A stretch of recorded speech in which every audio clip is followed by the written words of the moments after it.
So, Dr. Michael Viscarelli was born and raised in northern Maine.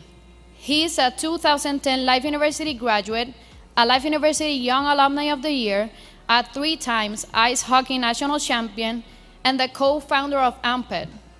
The Viscarellis opened ADO Chiropractic of Golden and ADO Chiropractic of Highline Ranch directly out of school. Dr. Viscarelli lives in Buena Vista, Colorado, where he and his wife, Tara, raise Quarter and Morgan horses and their 2 children, his son, Lucas Boy, and daughter, Minnie Vinnie, on their Double Eddy Ranch. Family is his purpose, and chiropractic is his passion. Please help me welcome on stage Dr. Michael Viscarelli.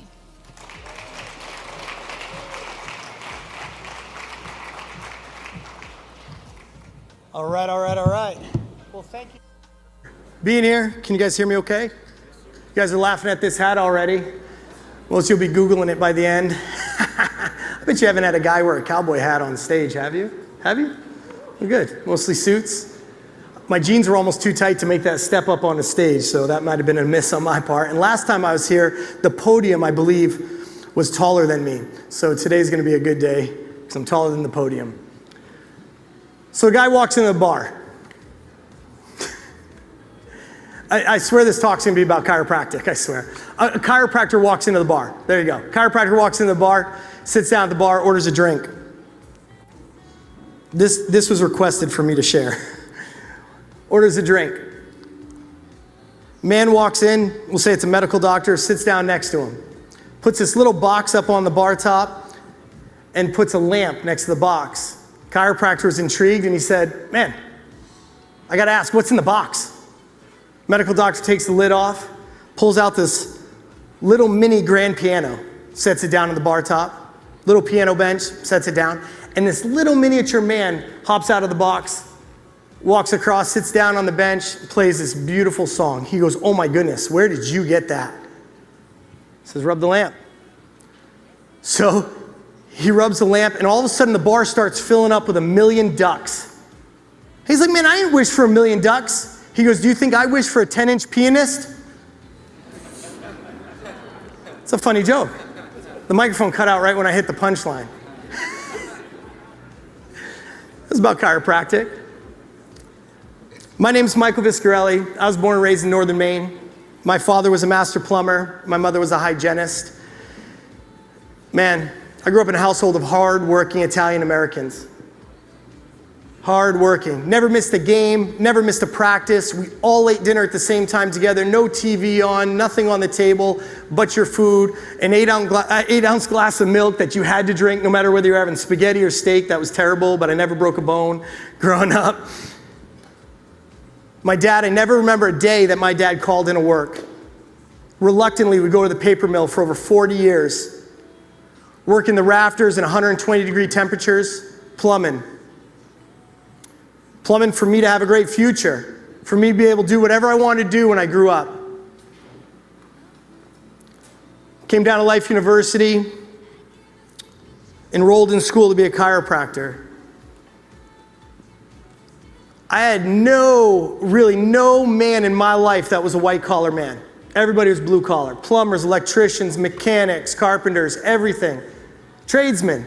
It's phenomenal. Hard workers. Met a man that was a cool dude, great shape, athletic. And he played hockey. And that was my life growing up. In northern Maine, I met Jonathan. Was it Jonathan? I met Jonathan, no? James, for a second today, and he said he was from Minnesota. Man, growing up, Minnesota or Maine, hockey's life. That's all I did. I excelled at it. I loved it. I was like here on hockey, and I was like around here academically. My dad said, Michael, use hockey, get a scholarship, go to school, don't work in a mill. Hopefully, eventually you can work for yourself. Don't move home to Maine. It's a dead end. That's what he said to me. So when I met this man that was a chiropractor, and he's in the hockey world, and he finally came to me, sat down, and he goes, hey, have you ever considered chiropractic? And I gotta tell you guys this, in his practice, I'd never considered chiropractic. It was dark, it was gloomy. They had pillows over here, they had all these supplements over there. I'd go into this therapy room and he'd be sitting there with like this big stinky patient, like rubbing like, ultrasound on him. And I'm like, man, it just doesn't look fun to me. It doesn't look fun. I remember when he slid me a piece of paper across the desktop and he's like, this is what you could make. And it was $110,000. That's what he showed me, right? That's what he was making. And he and his wife were both chiropractors. I was like, okay.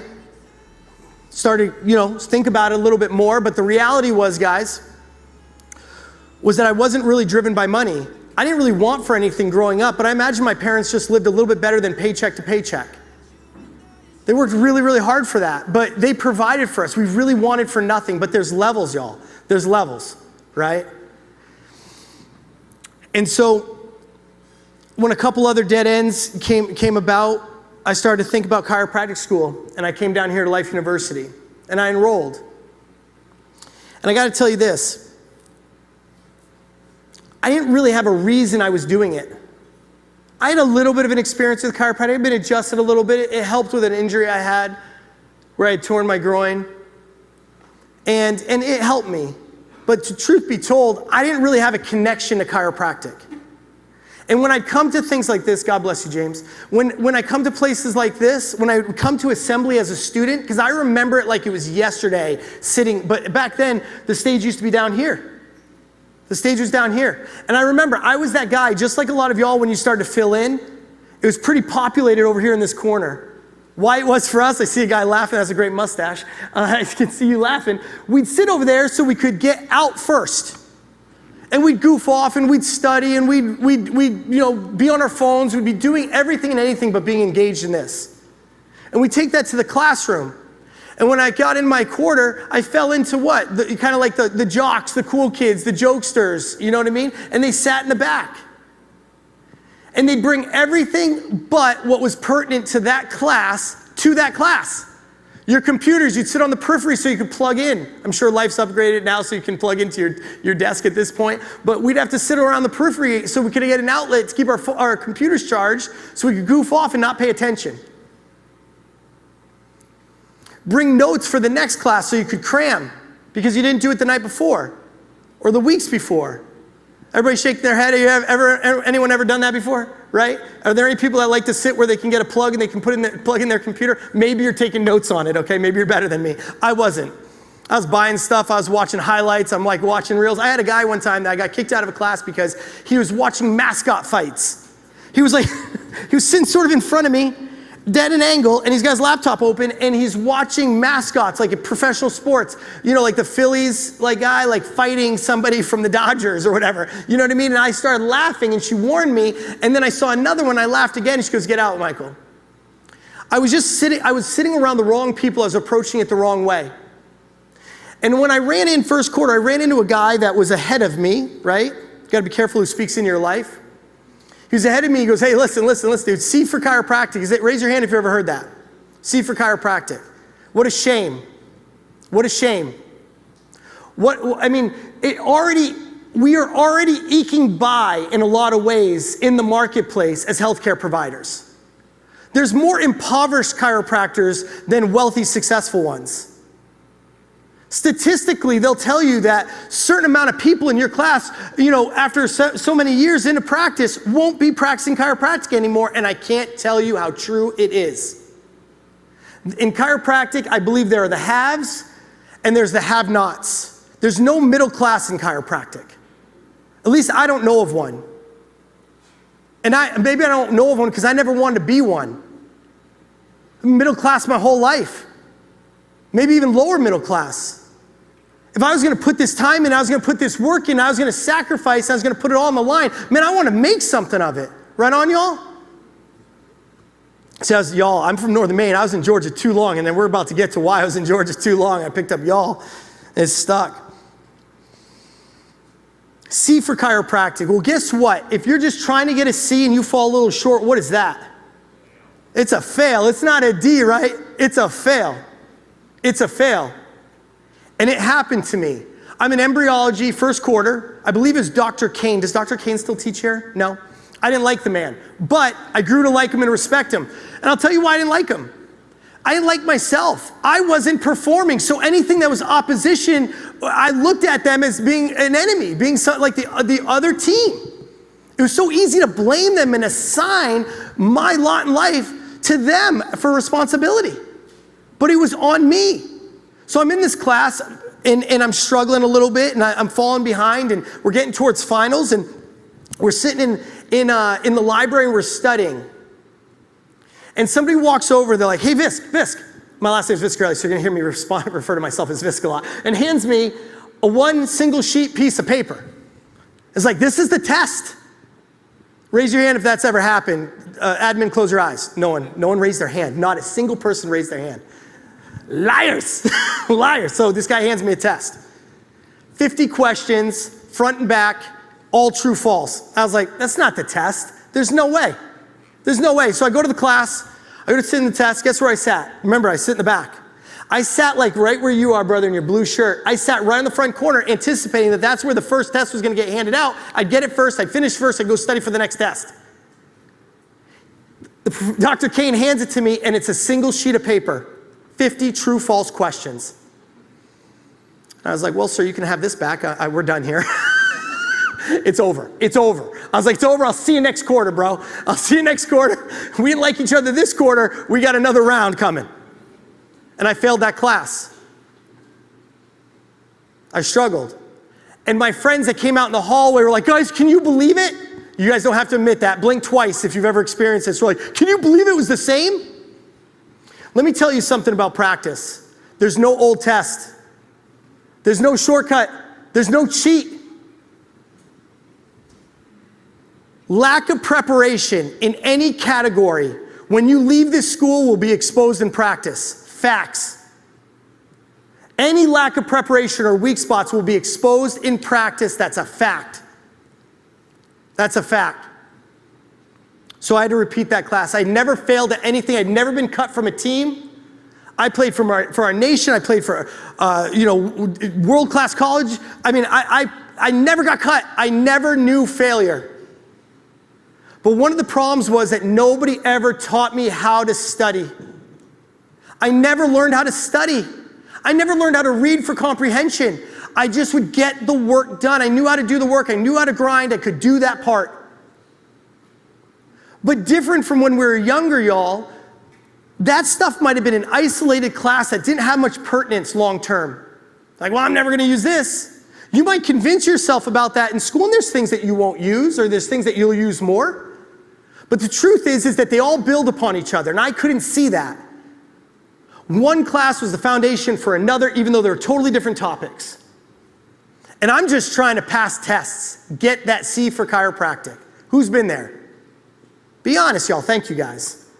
Thank you. 3 of you, thank you. Thank all 3 of you guys for being honest. It's great. No, I'm teasing, but the reality is that I didn't know how to learn the information to apply it. I'm just memorizing, passing the test, and leaving it behind.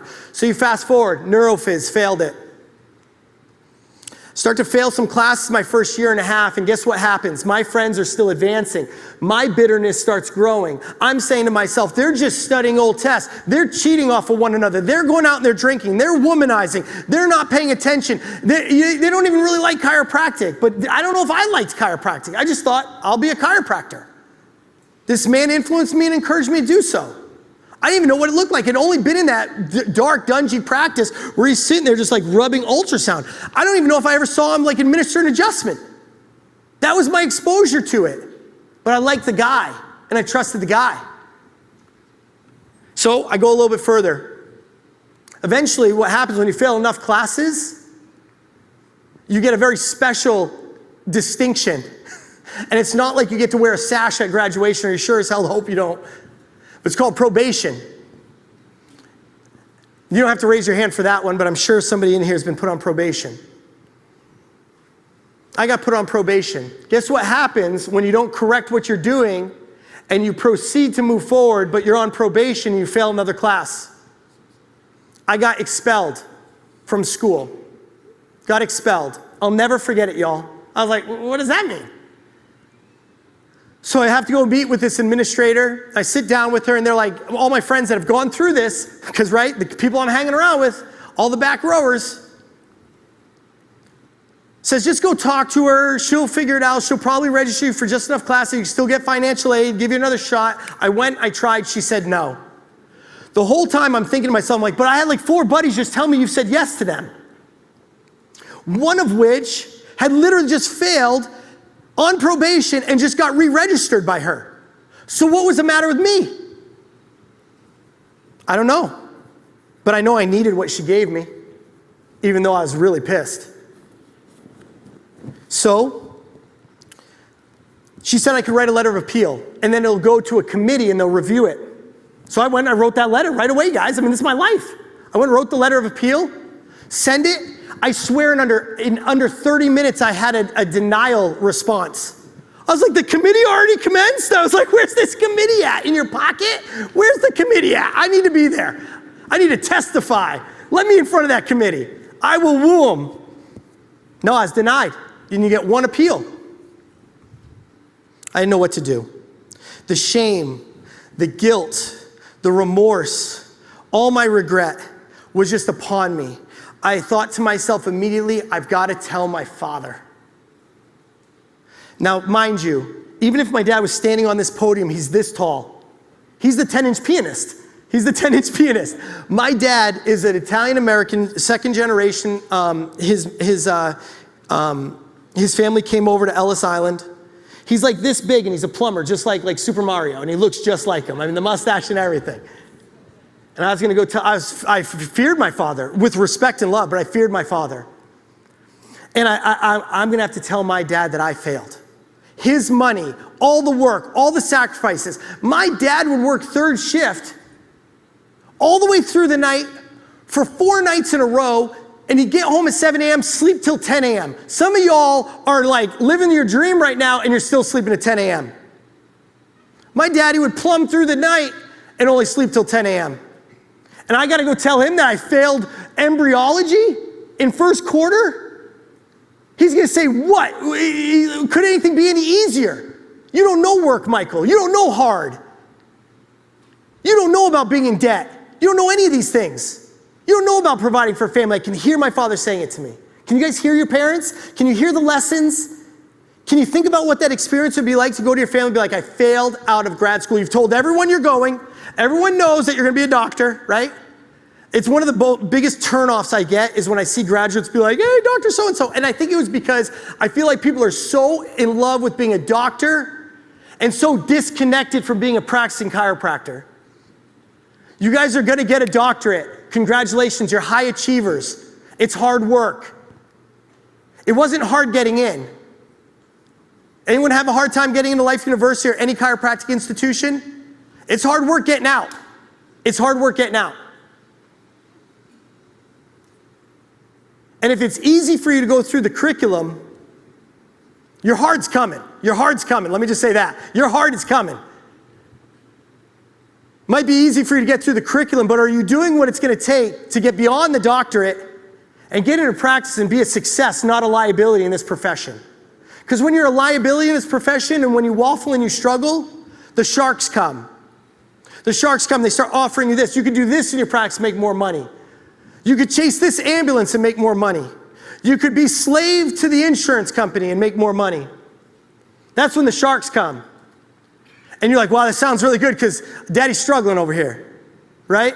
You're struggling. And so you want something that's a little bit easier. So I didn't tell my dad. I didn't tell my dad. I don't recommend that. I didn't tell dad. I wanted to fix it first. I'm sure my dad went through some stuff that he didn't tell me about, and he went to fix it before he was going to concede it to me. So I went into the undergrad program. I go, you know what I'm going to do is I'm going to go into the undergrad program and take full classes. I'm going to get straight A's. I'm going to bring it back to this administrator. I'm going to say, see, the kid can swing. He can do it. I'm back. I'm focused. So I did that, and I brought it to her, and she goes, you already wrote your appeal. That doesn't mean anything. And I was just shook. So as I was walking out that day, it was in Annex C. I'm not sure if you still call it that. I was walking out Annex C, and I saw two guys sitting on couches. One was wearing a black t-shirt said principled, and I saw another one wearing one that said, black t-shirt said, always faithful. Now, if you know anything about our history, which I hope you do, always faithful is a battle cry from some of the earliest pioneers in our profession. I mean, some of the hardest core chiropractors ever. Always faithful to the principle of chiropractic. So I was like, what does that mean? I thought it was about Christ. I thought it was about Christianity because I love Jesus. And if that offends you, I'm sorry, but I love Jesus. Jesus has me standing right where I am today, not on my own accord. So if you're offended by that, you're probably offended by everything. And we live in an offended world right now. So if you're going to offend him with truth. I love Jesus. I hope you do someday too. Well, bless your life. With that being said, it wasn't about Christ. It wasn't about my faith. It was about chiropractic. And so like, well, we're a part of this philosophy group and Dr. Rob Schiffman in South Bend, Indiana, real cool dude, blah, blah, blah, blah, blah. Some of the most powerful chiropractors are bald. Dr. Schiff, it's true. Some of the most powerful chiropractors are bald. Dr. Schiffman's bald. Right on? Come get some, bud. You can get right up close. Come get that picture. So, I'll give you my good shot. You good? So, here's the deal. They're like, man, it's about chiropractic. So I start going to club. The club. I'm not in chiropractic school. I start going to their club. When I'm at the club, they give me this, they tell me like, what are you reading right now? I'm like, nothing. Undergrad stuff. I didn't want to say it though because I was ashamed. Nobody knew. Nobody knew. My girlfriend who became my fiance and is now my wife and my beloved Tara, I call her Love Chop, she didn't know either. I had so much pride, y'all, just stuck in it. So, taking these classes, going to this club, growing chiropractic. Somebody said, oh, I'm reading Are You the Doctor, Doctor? And that's a book by Fred Bard. It's got a green cover. I know everyone's like, ooh, green books are so old and irrelevant. I don't believe that's true. So I read Are You the Doctor, Doctor? I'll never forget it. Some of y'all will be like, man, I read 60 books a year. I'm like, you listen to those things while you're driving or you're doing like, air squats or butt clinches or whatever you're doing in the gym, and that's cool. But there's something about discipline. There's something about sitting down, being quiet, not doing anything else but having a book in front of you and diving into it. There's an act of discipline with it. It's hard. Dude, I'll open a book and I'm like, oh, this is such a great idea. I'll open it and I'm like, start thinking about all the crap I got to do. And I've read 2 chapters and I'm like, I don't even know what I read. Has anyone been there? And so it's like, but there's an act there, right? So listen to those podcasts, listen to those books, but there's something good about reading them, underlining them, notating them. I've gone back to it so many times. And I realized very quickly that I was not operating at all like a doctor. I was still operating like an athlete, like a punk, just like a jock. But what was happening was my philosophical foundation was strengthening. My desire to be a chiropractor, my love for chiropractic, it was going through the roof, but I was still stuck down here academically. God bless you. Some of y'all are killing it academically and stuck philosophically, and that will be exposed in practice, sadly. Because your commitment to the principle of chiropractic will be directly associated with your success in practice. Because it's not if, it's when. When the world knocks on your door and tries to derail your dream, it's not if, it's when. It will happen. And your commitment to your principles and your philosophies. Let's go to COVID. I was closed down, mandatory shutdown for 5 weeks. We were one of 2 states in the country. Us in Kentucky were closed for 5 weeks. I didn't take a PPP. I didn't do any of that crap. We were going to bankroll our staff. We were going to care for them. We were going to sustain them through this season. We weren't allowed to fire people, they said. It was crazy in Commie, Colorado. It was unbelievable. Where was your foundation then? I was like, no. I look at my team. I was like, I'd look at the girls, my staff, I'd be like, you guys can do what you want. We're a health center though. You can do what you want. I look at my doctors, I go, if I see a mask in your backpack, you're getting a dink punch and literally written up. We're not doing it. I'll get written up. Let them come after me. They'll come after me, they're not gonna come after you. But that's because of my values and my principles. So when the world hits, where do you stand? So, I'm growing in philosophy. I'm getting excited about chiropractic. I'm still taking classes in undergrad. And I realized in one of my tests, or one of my classes in the previous quarter of undergrad, there was a part 2, like a micro 1, micro 2, right? But like in undergrad. And in the second course, I didn't really remember anything from the first course. And what I realized very quickly was I was doing the same things that I was doing in chiropractic school. I was just getting by enough to pass the test and get an A, because I was working to get A's to show off. But I still wasn't learning the material. So I was like, where do you go to learn how to study? Does anyone feel like they don't know how to necessarily study real well? I mean, guys, listen, I'm being very humble in front of you. I can't force you to be humble, right? Like your inability to want to raise your hand, which you don't have to raise your hand, but your inability is probably pride, because there's more people in here that feel like, I could learn how to study a little bit better, but you don't want to show your friends that you feel that way. It's pride. And man, I operated in pride. I was like, my superpower was pride. I was Mr. Pride. And so they told me to go to the Student Success Center. And so I ended up over in the Student Success Center, and sadly, guys, and I'll say this, I felt the Student Success Center was for people with special needs. That was my ego. And they said, maybe see what resources they have there. Well, they shuffled me to the front of the line and met with Dr. Lisa Rubin. Who knows Dr. Lisa here? A dynamite woman, married to a dynamite man. And I started meeting with her, and I started pleading my case, and I said, I don't know what to do. And she connected me with some tutors. She connected with me some people, some study groups and such. And I started to learn differently. And I was telling her that I got denied again on my appeal and blah, blah, blah. And then I got straight A's last quarter, and then I'm gonna get straight A's again this quarter. She goes, Michael, have you thought about writing that down and resubmitting that? And I said, they told me I only get 1 appeal, not 2. She goes, I don't know, Michael. You're over here like telling me how much you love chiropractic, what you're learning, what you're reading, all this sort of stuff. She's like, tell them. And now this is not on paper, but I know. I'm not stupid. I submitted a second appeal. I wrote it from the heart. And I got either an email or a call from Dr. Rob Scott. Now, Dr. Rob's a soft-spoken, very kind Canadian man, very loving, but I'm like 5'0". He's like 20 feet tall. I'm in a very vulnerable position in my life. I feel very weak. My confidence is shook. I don't feel well about myself.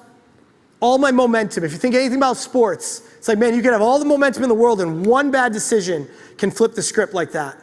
And my script was flipped, okay, guys? He looked at me and he said, Michael, he goes, you're gonna take 1 class a quarter in the DC program, and you need to get an A in that class. He goes, you will do that every quarter, 1 class at a time, until your GPA is above the minimum standard and you're off probation. There'll be no questions asked. There'll be no second chances after this. There will be no financial aid. And so, Michael, I know you love to play hockey. I said, yeah. He goes, you need to turn hockey into chiropractic. He goes, you need to get competitive in chiropractic. He goes, you need to study it. You need to learn it. You need to watch it. You need to own it. And he goes, until you are a high-level operative. He goes, because this is your last chance at Life University. I owned a house. I had kids living with me. I had a job. I was dating my beautiful today wife. I think we were engaged at that time.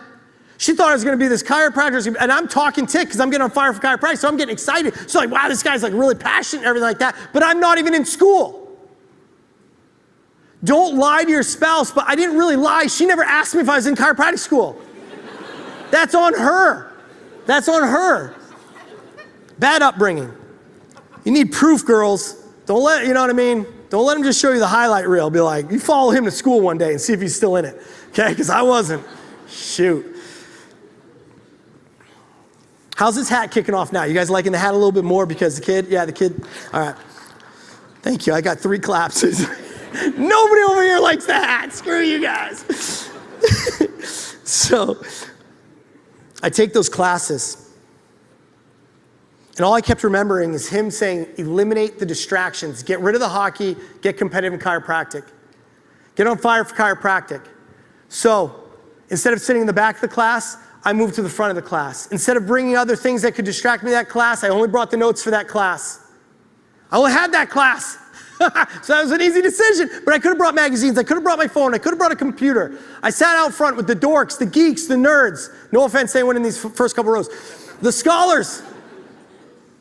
The scholars, right? That's who I was sitting with. People I never talked to. All the jocks are still in the back. Those jocks didn't care about me, guys. You know what they cared about? Was when they saw me back inside some of the chiropractic buildings, saw me going down the hall, they're like, Visk, where have you been, man? I haven't seen you. They're like, dude, I thought you were gone. They're like, what quarter are you in? That's the crappiest, got you. I got you. The junkiest is crap, okay? I cuss a little bit. I love Jesus. I cuss just a little bit, all right? From the heart, the mouth speaks. You get in practice, we'll all cuss a little bit more together. Tell you what. It's the most ridiculous question. You know why it's a crappy question? Because they don't care what quarter you're in. All they care about is edifying their position. They want to hear you. It's like, it'd be like a guy walking up to another guy and be like, well, how. And they don't want to know. They're not going to be like, oh, really? Congratulations. Good for you. So happy for you. No, they're not thinking that. They're thinking badly about themselves. So they want an answer that's going to make them feel better. So they ask you what quarter you're in. I don't know, man. I'm not in your quarter. Not in your quarter. Not in your quarter. Not really in anyone's quarter. I'm in one class. I'm in Dr. Rob Scott's quarter right now. Perpetually. Never forget it. I'm like, these guys don't really care about me. They care about me making them feel better about themselves. And I'm telling you, some of the relationships you're going to build in your school are going to last a lifetime. So you want to pick good ones. You can pick bad ones and they'll last a lifetime. They really can. So I'm a year and a half into doing these classes. And I start this last quarter of one class that if I pass with an A, Mikey's GPA is up over the mark. Thank you. My GPA is up over the mark. And I'll tell you guys, it was unbelievable. I'm taking my classes down in the Student Success Center with a beautiful woman named Miss Winfrey. She'd be the proctor in that room. And I remember everybody leaving. They were all done, and I'm still trying to do my work. And when I didn't know an answer definitively, I'd circle the number, and I'd come back to it later. And I needed to get an 88 on this test to pass the class with an A. And I had 12 questions circled. And I was afraid like if I moved incorrectly, I'd soil my pants. Like I was that nervous, right? You ever been that nervous? I hope not. But I was. And I asked her if I stand up and walk around, so I stood up and started walking around just to stretch my legs. And I started praying quietly. And then I thought I heard Miss Winfrey start praying. And I looked up and she goes, you call out to your father. You call out to your father, Michael. Big black women love me. I love big black women. I don't know why. I love them. I love them. They tell you the truth and they could rip you apart, but you feel so loved afterwards. And Colorado's so white. I mean, it's just so white. And then I talked to every Uber driver here. I'm like, I got phone numbers. I'm like, I'll call you. It was such a good ride. Love them. She's like, Father, deliver him, Lord. Deliver him. You answer these questions for him, Lord. I'm like, yes, Lord. Do that. I need you to do that. And I sat down, and I swear those questions just seemed like they raised right off the test, the answers, and I got a 98% and I got off of probation. I'll never forget it.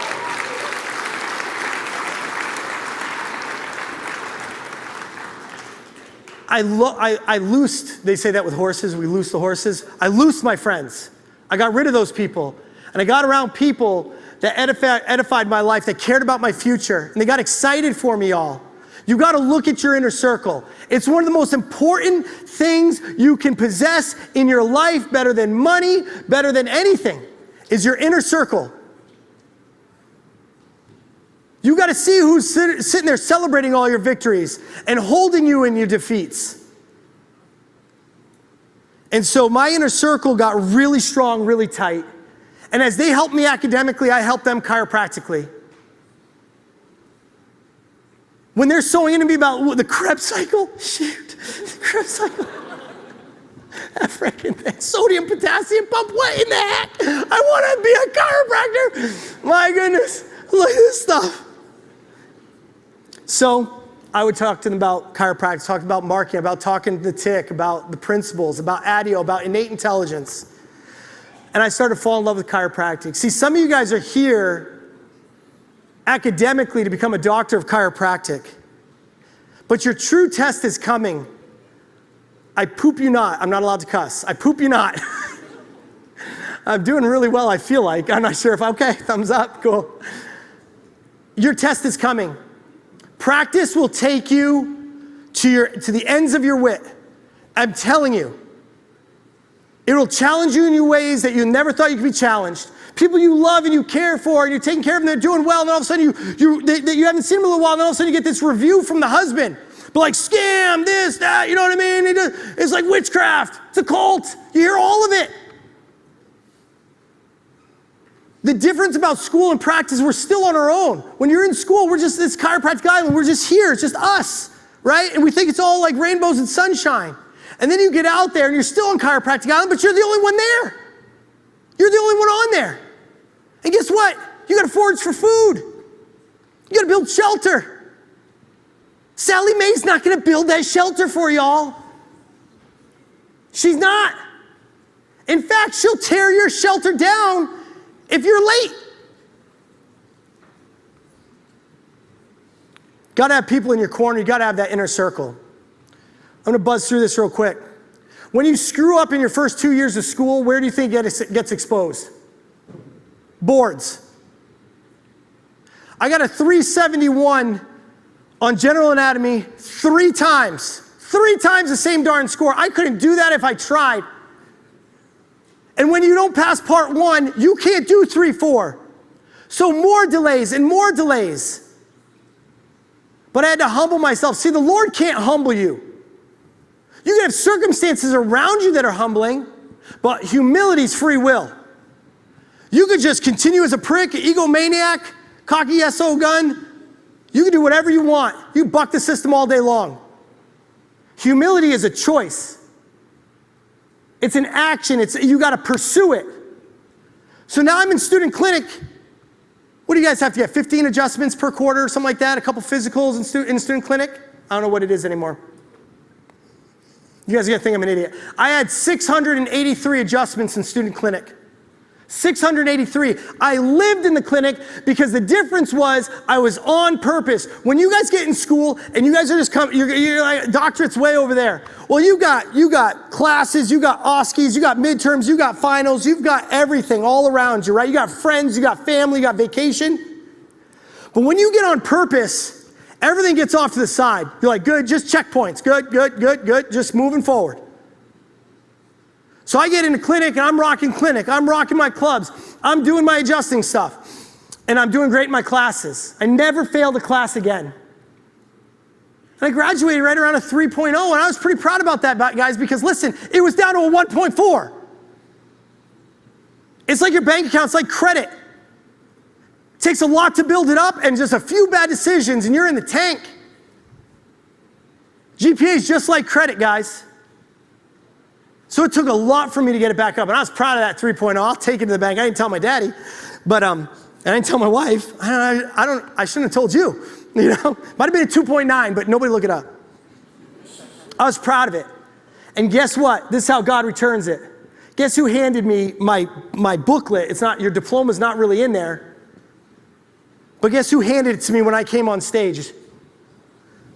That administrator that kicked me out of school had to hand me that thing when I came up on stage. Or she announced my name, I'm sorry, and I passed right by her and went right over to Guy Reekman, and he handed me my diploma.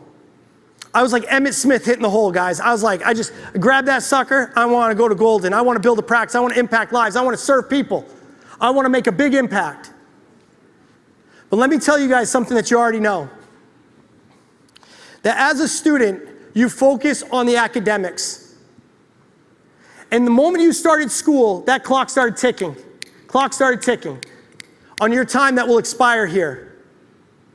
I pray and I hope that you guys are doing more than just passing your classes, that you are falling in love with the principle of chiropractic. Our goal is to create critical mass. I started a mentorship program where we've opened over 1,000 practices nationwide. Successful practices out of school right into their marketplace. We want critical mass of people we can refer to, people we can help, people we can trust with beloved patients and family and friends under good principle chiropractic care. The attack's coming. I don't know what yours will look like, but when it knocks on your door, how strong is your foundation? How committed are you to chiropractic, to the principles? Because I'll tell you this, the sale is not worth the sellout. It's not. You still have to look yourself in the eye and be like, this is not what I set out to do. I'm just trying to make money. And you forget about serving people. Our profession is about serving one another and serving people through the vehicle of principle chiropractic. I pray that you do it well. I pray that you do it honorably.